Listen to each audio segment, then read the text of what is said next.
네, 오늘 5월 세 번째 주일을 맞이하여 예배당에 나와 예배드리는 여러분을 주님의 이름으로 환영합니다. 오늘은 특별히 마라톤이 있는 주일이라 주차하기도 참으로 어렵고 또 골든게이트 파크가 닫혀 있기 때문에 반대편에서 오는 분들이 아직 도착을 못하고 있는 형편입니다. 그럼에도 불구하고 일찍 오셔서 어려운 가운데 예배 참여한 여러분들을 주님의 이름으로 환영합니다. 오늘은 성령 강림절입니다. 오순절 성령 강림은 예수께서 부활하신 이후에 40일간 계시다가 마가의 다락방에 모인 120명의 신도들에게 오순절날 성령이 임하였다고 하는 날을 기념하는 날입니다. 그래서 오늘을 오순절 성령 강림 사건이 있는 날로 기념하고 있습니다. 오늘 성령 강림 사건으로 예루살렘 교회가 출발하게 되었으니 교회의 생일이라고 볼 수도 있는 날입니다. 오늘 나와 예배드리는 여러분에게 성령의 충만하심과 능력이 넘치시기를 주님의 이름으로 축원합니다. 성령의 이끌림에 따라 살아가는 사람은 은혜가 충만한 사람입니다. 왜냐하면 늘 하나님의 이끄심을 경험하며 살아가기 때문입니다. 그러므로 아무리 어렵고 힘들어도 얼굴에는 평화가 넘치고 또 인자한 모습을 잃지 않습니다.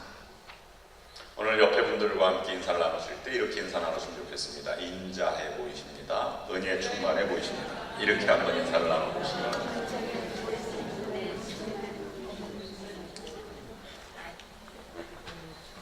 이미 인자해 보이시는 이것은 성령 충만한 증거입니다. 오늘 본문은 사도 바울이 로마에 있는 그리스도인들에게 보내는 편지입니다. 이 편지에서 8장에서는 성령의 역사와 사역을 그 박해받는 로마인들에게 소개하고 있는 것입니다. 로마의 극심한 박해 아래서 살아가기도 벅차고 주님을 따라가기도 힘든 세상살이에 허덕이는 그들에게 주신 말씀입니다. 서두에서 바울은 육체의 법과 성령의 법을 말씀하며 성령의 법을 반드시 따라 살아야 한다고 강조하고 있습니다. 아마도 믿음이 좋았던 로마의 그리스도인들에게도 신앙의 갈등이 있었던 것 같습니다. 그들도 연약한 인간이기에 그럴 수밖에 없을 것이라 생각이 됩니다. 그래서 본문 로마서 8장 26절에서 이렇게 분명하게 말씀하고 있습니다. 이와 같이 성령도 우리의 연약함을 도우시나니 우리는 마땅히 기도할 바를 알지 못하나 오직 성령이 말할 수 없는 간식으로 우리를 위하여 친히 간구하시느니라.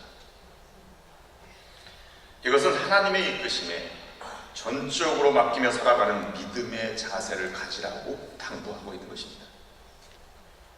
내 자신이 무엇인가 조금이라도 할 수 있다는 능동적인 삶을 살아갈 것이 아니라 하나님이 아니고서는 어느 것도 할 수 없다는 하나님 은혜 아래 수동적으로 살아가는 삶의 전환을 요청하고 있는 것입니다. 그러나 하나님의 이끄심대로 살아간다고 해서 수동적으로 하나님께 맡기기만 하는 그런 될 대로 되라고 하는 식의 삶을 이야기하고 있는 것은 절대로 아닙니다.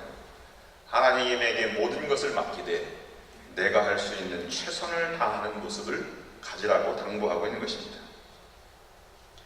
우리는 부족함에도 의롭다, 칭함을 받았다면 정체성을 다시 한번 다짓고 낮아져 죽어야 하지만 다시 살리셔서 자녀 삼아주심을 깊이 묵상하고 자녀의 인생을 살아가도록 훈련하시는 것이 하나님의 마음입니다.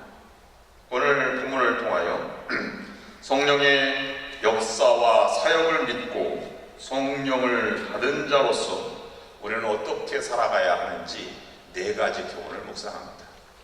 첫 번째, 우연을 기대하지 말고 필연을 만들어 가라 하는 요청입니다. 세상에는 우연이 존재하지 않습니다. 우연이라고 믿는 사람은 인생을 대충 살아가는 사람입니다. 그러므로 우리는 필연을 만들어가는 사람이 되어야 합니다. 되는 대로 섬기는 사람이 있습니다. 또는 섬김이 너무 소중하다고 보니까 나는 없고 섬김만, 다른 사람만 돕는 사람이 있습니다. 그것도 도움이 되기는 하지만 자신의 모습은 초라합니다. 자신의 가치가 있고 다른 사람도 돕는 사람이 진지한 삶이 되는 것이요, 짜임새 있는 성숙한 삶의 모습입니다. 나이가 먹어도 아직도 우리는 이렇게 갈등을 많이 합니다. 이 길이 내가 걸어가는 길이 맞나 싶고, 또 누구에게 무슨 말을 들으면 잠도 오지 않고, 또 앞에 큰 일이나 사건을 만나면 두려워 떨게 되고 피가 마르는 그러한 삶을 우리가 순간순간 살아갑니다.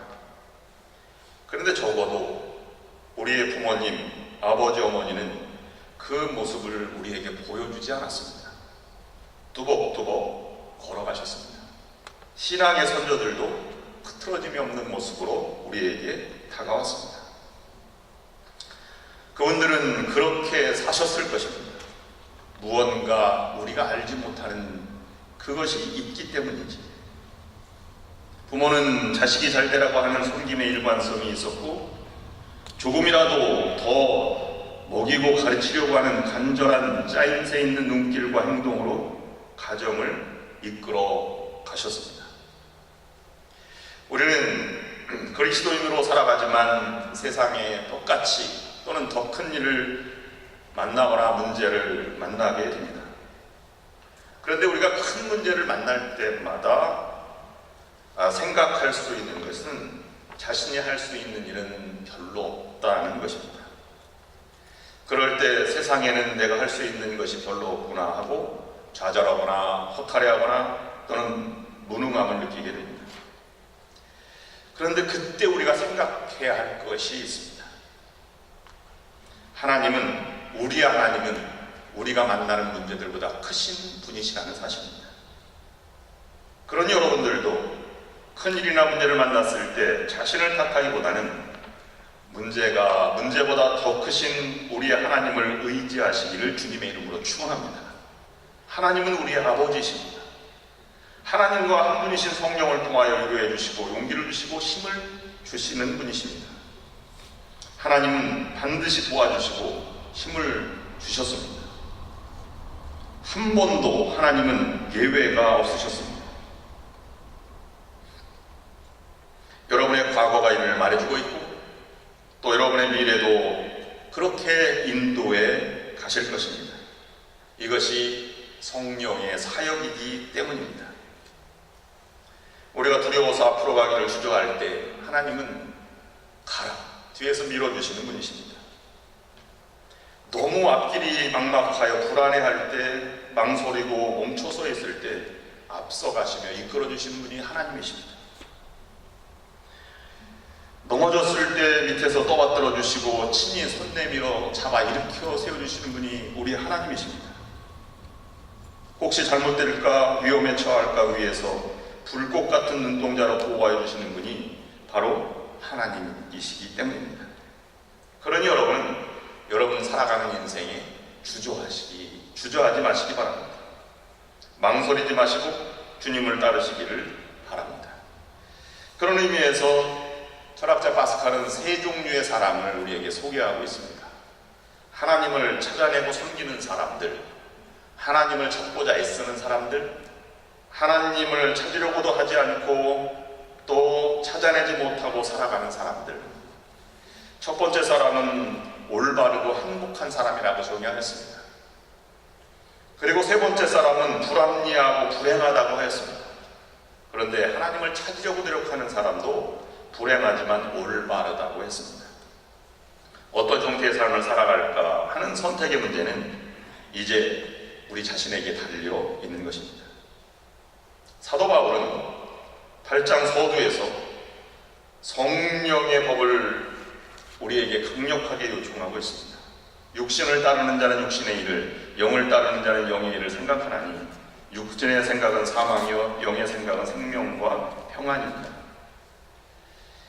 영의 생명을 살아가는 사람은 이성의 눈이 열린 사람입니다. 물론 감성의 눈도 열렸고 영의 눈도 떠 있는 사람입니다. 이성의 활동과 경험이 주는 자료들을 종합하면서 믿음으로 산다는 것이 나에게 어떻게 다가오는지를 분명히 파악한 사람입니다. 그러므로 자신의 미래와 인생도 어떻게 만들어 가야 하는지를 생각하는 기초를 단단히 닦고 있는 사람이라고 볼 수 있는 것입니다.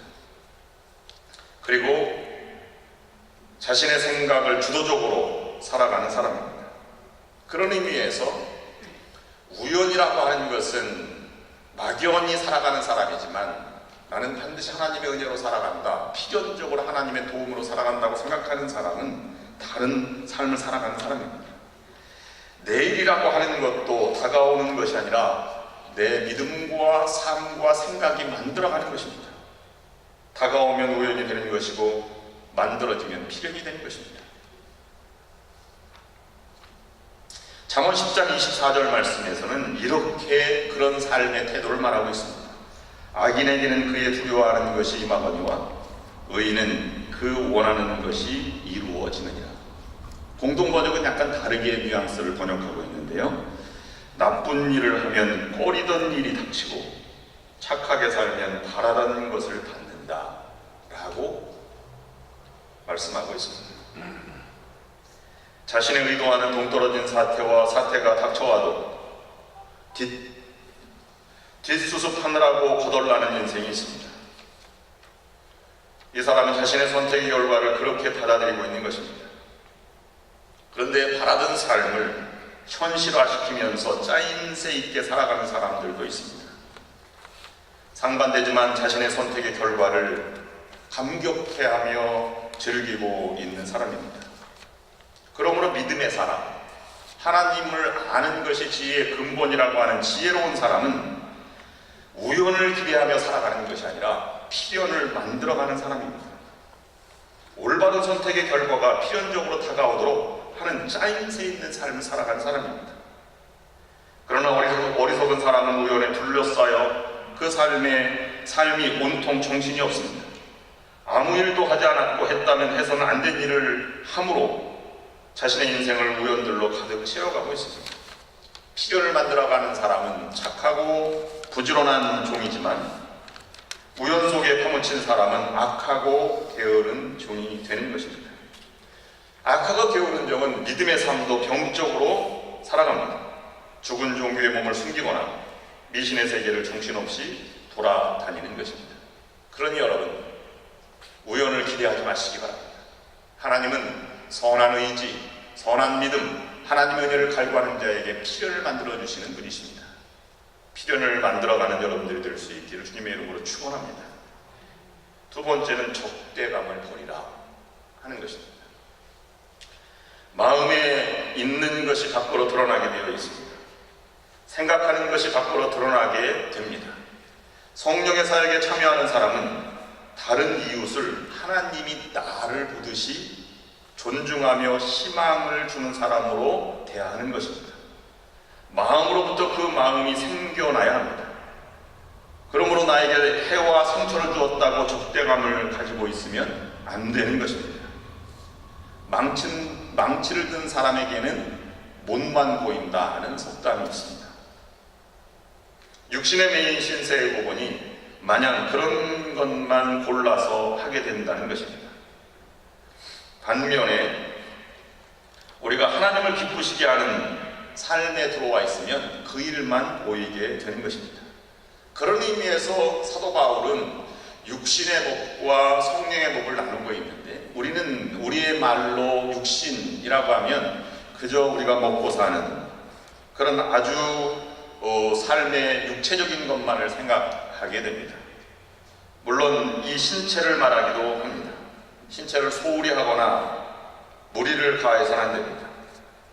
그런데 성서의 용법으로 육신은 이런 육체뿐만 아니라 우리의 정신과 마음을 다 표현하는 도덕적이고 정신적인 것으로 죄의 지배를 받는 타락한 사람의 본성을 뜻할 때 육신이라고 표현하고 있습니다.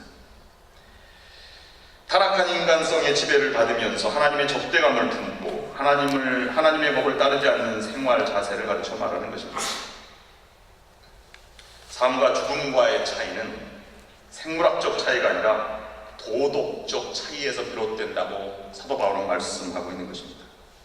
생물학적 죽음이야 자연의 이치입니다. 예외를 인정할 수가 없습니다. 누구나 그것을 맞이하기 때문입니다. 그러니 보편적인 현상입니다. 건강관리를 잘하는 이외에 특별히 신경 쓸 필요가 없습니다. 이 죽음에 대해서는 무슨 책임도 뒤따르는 것이 아닙니다. 문제는 도덕적인 죽음이 문제입니다. 이것은 불가피한 것도 아니고 당연한 것도 아닙니다. 보편적인 것도 아닙니다. 다른 사람은 멀쩡한데 혼자서 죽는 그런 일도 있을 수 있는 것입니다. 그러니 더 괴롭습니다. 결과에 대한 책임도 뒤따라옵니다. 아담이 죽은 죽음이 바로 이와 같은 죽음입니다. 생물학적 죽음을 맞이하기 전에 도덕적 죽음을 죽어야 했던 것을 돌이켜서 이제는 영으로 다시 살아날 것을 우리에게 말씀하고 있는 것입니다. 그런 의미에서 우리는 영으로 살아가는 것이 무엇인가 하는 것을 다시 한번 되돌이켜 보아야 합니다. 성령의 법과 육체의 법. 고린도 교회에게 보내는 편지에서 사도 바울은 약간 다르게 표현하고 있습니다. 육에 속한 사람, 육신에 속한 사람, 성령에 속한 사람. 육에 속한 사람은 아담 체질 그대로 가지고 있는 사람입니다. 근데 육신에 속한 사람은 한쪽만 익어서 먹을 수 없는 호세아서에 보면 뒤집히지 않은 빵과 같은 사람입니다. 롯이나 사울이 그들입니다. 출발은 좋았으나 마지막은 좋지 않았습니다. 서울익은 사람들입니다. 세 번째 사람은 하나님의 뜻을 따르고 성령의 지도를 받는 사람입니다. 아브라함처럼 보이지 않는 길을 보는 것처럼 살아가는 삶의 자세라고 오늘 본문 우리에게 소개하고 있는 것입니다. 그러므로 육에 속한 또는 육신에 속한 사람은 여러 번 죽지만 용기 있는 사람, 영에 속한 사람은 한 번만 죽고 영원히 사는 길을 선택하는 것입니다. 세 번째, 성령의 사역에 참여하는 사람은 섬김의 거룩한 사역에 참여하게 됩니다. 성령이 우리의 연약함을 도우신다는 것을 묵상하면 결국은 성령의 사역은 연약한 이를 돕는 것입니다. 교회는 성령의 강림으로 출발하였습니다. 그러므로 모든 교회의 사역은 연약한 이들을 돕는 것이 되어야 합니다. 그것을 하나님의 자녀들이 하나님을 대신해서 사역해 나가는 것이 교회이고 교회의 사역이 되는 것입니다. 그러므로 오늘 본문에서는 양자의 삶을 또는 하나님 자녀의 인생을 살아가라고 우리에게 초청하고 있습니다. 조금도 어느 순간도 흐트러진 길을 걷지 않아야 합니다. 종의 인생에서 자녀의 인생은 전혀 다른 차원의 삶으로의 전환입니다. 종은 집 밖에서 살지만 자녀는 집 안에서 가장 좋은 것을 누리며 살아갑니다. 종은 주변 사람이지만 자녀는 주인공입니다. 우리는 주변의 삶을 살지 말고 주인공의 삶을 살아가야 합니다. 시키는 일을 하는 것이 아니라 비판하는 삶에 참여하는 것이 아니라 찾아서 일을 하고 일의 완성을 향하여 찾아서 나서는 사람들입니다. 우리는 자녀 삼으시는 것을 바울은 자녀의 영이라고 말하고 있습니다. 양자도 자녀입니다. 하나님 나라의 상속자가 되는 것입니다.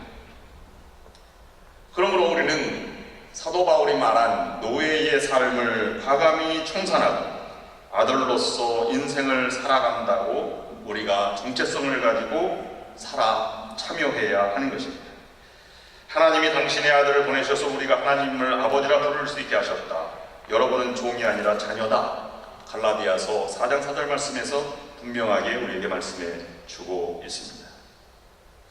그러므로 자녀된 인생은 일관성 있을 뿐만 아니라 짜임새가 있습니다. 규모와 양식과 품위가 다른 것입니다. 짜임새 있는 섬김은 일관된 섬김과 전혀 다른 것입니다. 일관된 섬김이 지속성을 강조하는 것이라면 짜임새 있는 섬김은 일관된 섬김의 균형 잡힌 믿음의 행위가 뒷받침한 섬김입니다. 비판적인 사람에 의해서 하나님의 역사와 재창조가 되지 않습니다. 역사는 언제나 긍정적인 생각을 가지고 행동하는 사람에 의해서 이루어져 왔습니다. 긍정적인 생각과 행동을 하되 짜임새 있는 성도의 삶을 살아가야만 합니다. 어머니가 자녀를 돌보는 일과 이웃집 아주머니가 잘되라고 하는 말은 똑같은 것이지만 엄청난 차이가 있습니다. 어머니는 잘되라고 밥하고 빨래하고 가르치고 헌신하고 기도하지만 이웃집 아주머니는 잘되라고 말만 합니다.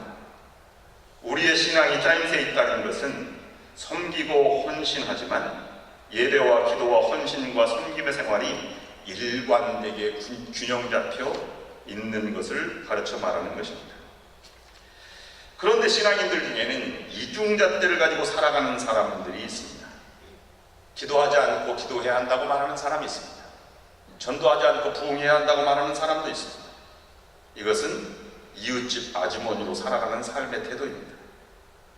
어머니는 몸소 아픔을 대신하고 신음하며 그 일을 감당해 나가는 것입니다. 심판의 메시지도 전달해서는 안 됩니다. 신학에서는 이중 예정론이라고 있습니다. 칼빈이 말한 것이죠. 구원받을 사람이 정해져 있다는 것입니다. 칼빈은 거기까지만 강조했습니다. 그런데 후에 칼빈의 추종자들이 그것을 더 해석해서 자기의 생각을 덧붙여서 이중 예정론이라고 하는 것이 논쟁의 대상이 되었습니다.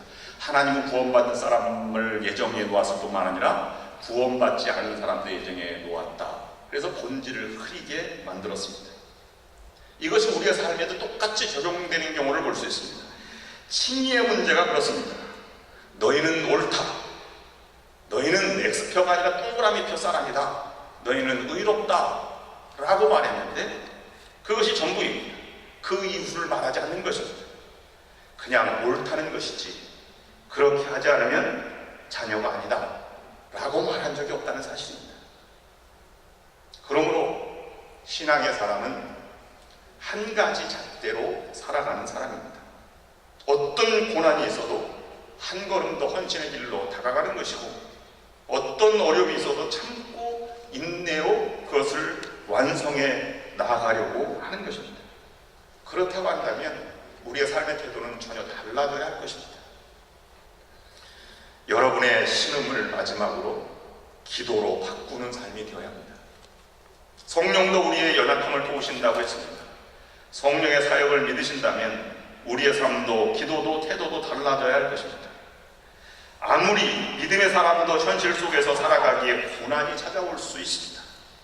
그런데 고상하게 살고 거룩하게 살려고 하는 사람에게 그 고난은 더 증가되고 있는 것입니다.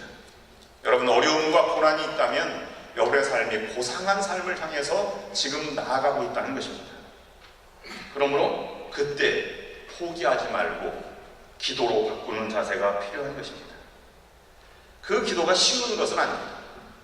모세는 요단강을 건널 수 있도록 기도해달라고 기도했지만 신명기 3장 23절부터 25절까지 표현에 의하면 이렇게 대답했습니다. 하나님은 더 이상 나에게 말하지 말아라. 사도 바울도 건강 문제로 기도를 드렸는데 내 은혜가 내게 족하다 이렇게 말하는 것뿐이었습니다. 이만큼 어려운 기도를 성령께서 도우신다는 것입니다. 예수께서 나를 사로잡으셨으므로 나는 그것을 붙들려고 쫓아가고 있습니다. 오직 은혜로만 살아가겠습니다. 라고 사도 바울이 고백하는 것입니다.